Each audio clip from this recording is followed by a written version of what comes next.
Hi, let's make zuppa toscana, because I'm hungry.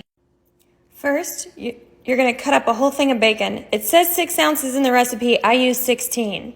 I'm generous with it. Then you're going to brown that. It'll take like 5-6 minutes.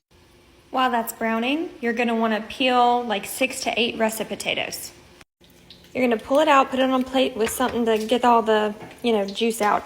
And then you're going to dump most of this juice. Here's how I dump. I take a piece of tin foil and I shove it down my garbage dispenser and make it a little hole, and then I dump it in that and let it cool and harden, and then I get rid of it after that. Then you're going to add a pound of hot sausage. I think it says Italian sausage. You can use whatever sausage. And you're just going to want to brown it and break it up as it browns. And once it's good and brown, you want to pull that out, put it on a paper towel, but don't drain it, leave the juice.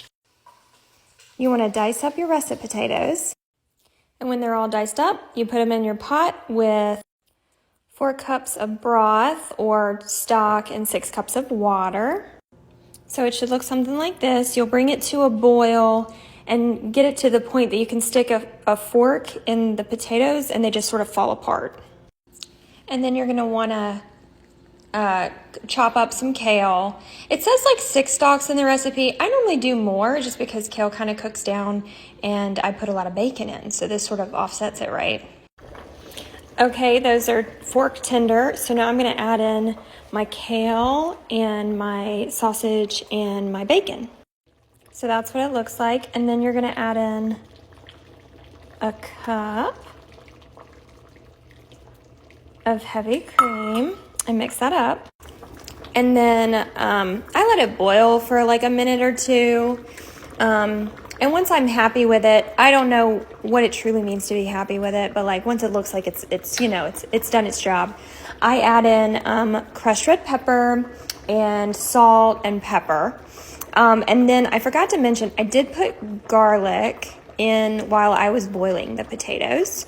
You can put it in later, especially if you're not going to eat it right away.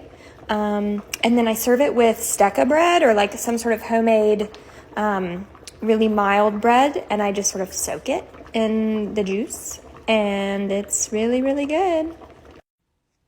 This is what she looks like, and it's delicious. Enjoy. Can't even. God forgive me, I forgot Parmesan.